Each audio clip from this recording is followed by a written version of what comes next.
Yes, Kenya. Tamu sana, tamu sana, tamu sana, yes. There is serious tension and panic in William Ruto's government. The government is not able to pay its employees, the civil servants, and the county government's employees. Serious tension. As I talk, county government employees have not been paid as from January. That's about 3 to 4 months now. Civil servants have also not been paid. Members of parliament and senators were paid yesterday evening. The center can no longer hold. Things are falling apart, and this is just but the beginning.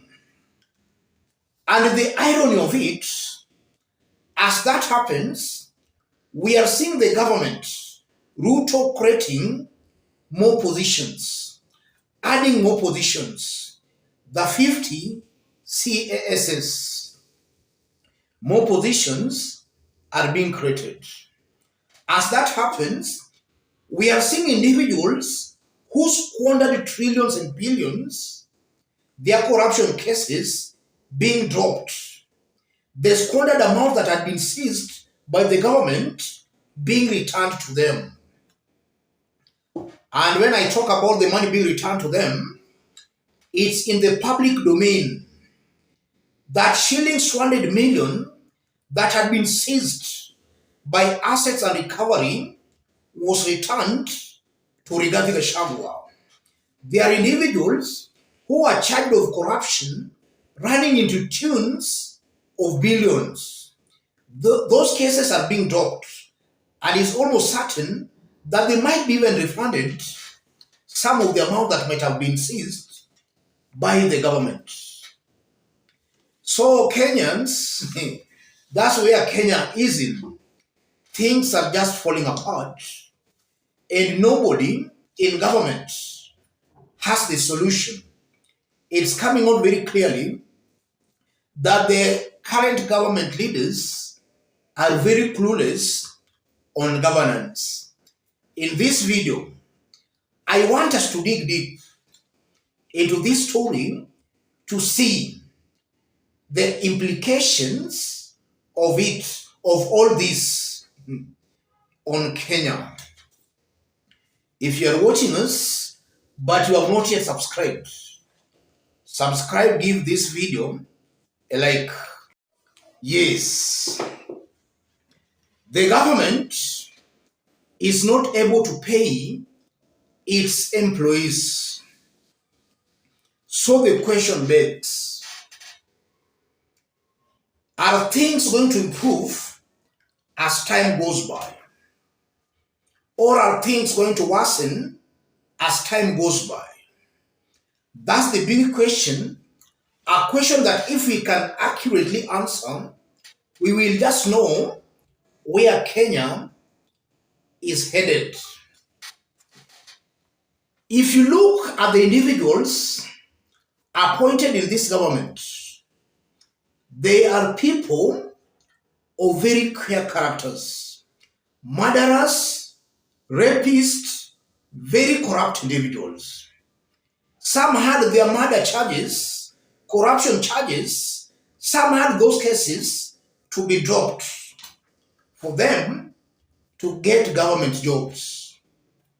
So to start it off, the people appointed in this government, the people charged with the responsibility of steering the boat are themselves not fit to steer the boat.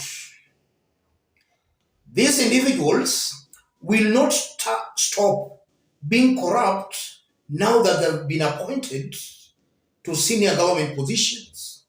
They are going to be more corrupt. In fact, they are going to fleece, to squander more from public coffers. And they are going to do it with a lot of impunity because they feel and strongly believe that the appointing authority is their friend, their political ally. And we are seeing appointments in this government being done based on one's political affiliation, one's political region, where somebody comes from, who you know. Yes, we have seen relatives being given jobs in this government. So as time goes by, these individuals who are being appointed through nepotism, through tribalism, because they are friends to the appointing authorities, be it a president, be it a cabinet secretary, they are going to worsen things. They are going to make it worse. They are going to steal from public coffers. As they do that, things will be worsening. That alone convinces me that as time goes by, things are going to worsen, and Kenya will surely head to the leagues, or rather to the league of failed states. Another, another indication that things are going to worsen, look at the size of the government. William Ruto has increased the size of government. More positions have been created. 50 CASs. Uhuru Kenyatta had only 22. Ruto, in fact, Uhuru Kenyatta had about 26. Ruto has doubled it. So these new added positions are going to consume. Yes. In fact, they're just going to increase the government's expenditure. As that continues, things are only but going to worsen. Things are going to worsen. And also, if you look at the government, the way its top leaders are spending money, in less than 7 months, Ruto's office has spent over 9 billion Kenya shillings. And the government has requested, Ruto's office has requested for an additional 5 billion. That's Ruto's office alone. In fact, according to the initial budget estimates, Ruto's office was allocated 8 billion for 12 months. In less than 7 months, it has spent over 9 billion Kenya shillings. So you are seeing that the leadership, top government leaders, are also spendthrift individuals. Individuals who don't know how to use taxpayers' money prudently. As time goes by, they are going to squander more and more. Things are going to worsen. So it's a fact, as time goes by, civil servants won't be paid, county government employees won't be paid, judges won't be paid. The whole system is technically going to collapse. The whole system is going to collapse. And the blame rests squarely on the individuals who are running the government, Ruto and his team. Instead of putting in place measures that can lead to solutions being found, they are doing the exact opposite of that. They are doing the exact opposite of that. And if you look at the budget, Kenya's budget is about 3 trillion. If you look at the budget 2021, 2022, and even the budget that is for 2022, 2023, is most likely a budget of slightly over 3 trillion Kenya shillings. KRA do collects about 2 trillion Kenya shillings.